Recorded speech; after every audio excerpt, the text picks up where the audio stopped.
Cold and flu season is soon upon us, so what can we do to not get the flu? Coming right up. Hey, I'm Dr. Ekberg with Wellness for Life, and if you'd like to truly master health by understanding how the body really works, make sure that you subscribe and hit that notification bell so that you don't miss anything. So how come that there is an official cold and flu season every year? Do the bugs kind of migrate, or is it certain things that humans do that make us more susceptible? So first of all, not everybody gets the flu. Even though the flu virus, there's bugs all around us, not everyone gets it because some people have a stronger immune system. Some bodies can put up more resistance. So what are the factors that influence that? Well, in your body you have a system, your autonomic nervous system kind of operates on a seesaw, and we call that the parasympathetic and the sympathetic nervous system. And the sympathetic nervous system, that's your fight-flight system. It's designed to rev things up, to increase your blood sugar, to increase your heart rate, to increase your blood pressure, to get you ready for a fight, to get you ready to run away. And whenever that happens, whenever that sympathetic nervous system is activated, you automatically, by default, decrease the activity of the parasympathetic. And the parasympathetic is your feed-breed system. That's what handles your digestion and your immune system and your repair and your healing and your reproduction. So modern human beings have more stress than we've ever had because we live in a very, very complex world.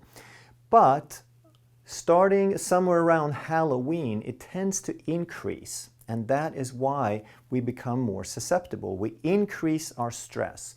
So what is stress? Stress is anything that activates your sympathetic nervous system. So there can be chemical stress, structural stress, and emotional stress. So in chiropractic, we talk about this triad of health, that the human is influenced by chemical, structural, and emotional factors.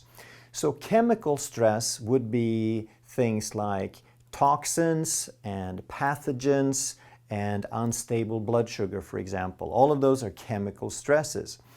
Structural stress are trauma, slips and falls, but also lack of movement, because movement drives the frontal lobe that inhibits stress. So sedentary living, inactivity, is actually a form of physical stress. And emotional stress is when we feel overwhelmed, when we feel tense or frustrated or inadequate, or there's just too many things to do and not enough time. And starting somewhere around Halloween with all of that candy, and then going on through the Thanksgiving and then all the Christmas parties, we tend to eat more candy, we tend to go to more parties, we tend to not have time to exercise because of all the parties, and we're less inclined to exercise because it's cold and dark. And then all the emotional stress because we have all these things to do and all these parties to prepare for and all these dinners to cook. So stress, everyone would probably agree that for most people, stress increases during the holiday season, which coincides with the flu season. So knowing that, what can we do about it? Well, the first thing that you want to do is to cut back on sugar, because sugar, it is the main form of chemical stress. As soon as you eat sugar, you destabilize your blood sugar, you create a blood sugar roller coaster. Every time your blood sugar is low, you make cortisol, which is a stress hormone, and there you go. Sugar also feeds all the pathogens, all of the bugs that create the flu, the colds and the flus. They are fed by sugar. Everything you don't want in your body, everything that feeds off of you, loves sugar. So number 2, avoid sugar. Okay? Number 3, don't eat sugar. Number 4, eat good quality food. Eat grass-fed meat. Eat organic meat. Eat wild-caught fish. Eat organic vegetables. Eat quality fat. Eat grass-fed organic butter. Eat extra virgin olive oil, eat coconut oil, but don't eat sugar. I think you're getting the picture now. I really hope so. And 5, stay physically active. I know the season is very challenging because we're so tempted to go inside and just do other things, but we want to stay active. The activity drives the frontal lobe. The frontal lobe inhibits the stress response and balances out this seesaw, and you can benefit your immune system by doing that. And finally, to combat the emotional stress, try to find some time, despite all of the hurry, to relax. Put aside 5 minutes, do some deep breathing. Put aside some time to do meditation. There's a guided meditation on our site. Here's a link for that one.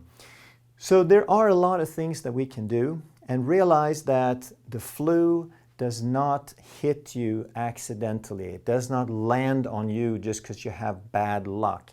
It lands on everybody, and if you have a stronger immune system, if your parasympathetic, sympathetic nervous system are in balance, then you will probably not get the flu.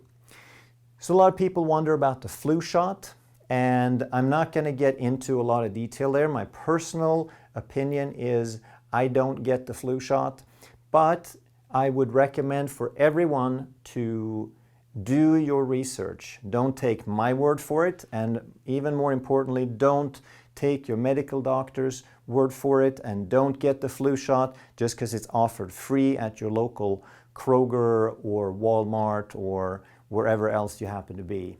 Make an informed decision and do all the things that it needs to get you healthy and in balance and strengthen your immune system. If you enjoy this sort of content, make sure that you subscribe and hit that notification bell. And please share this content, because everything on our channel is about saving lives. It's about helping get the message of health out to the broader public. Thanks for watching.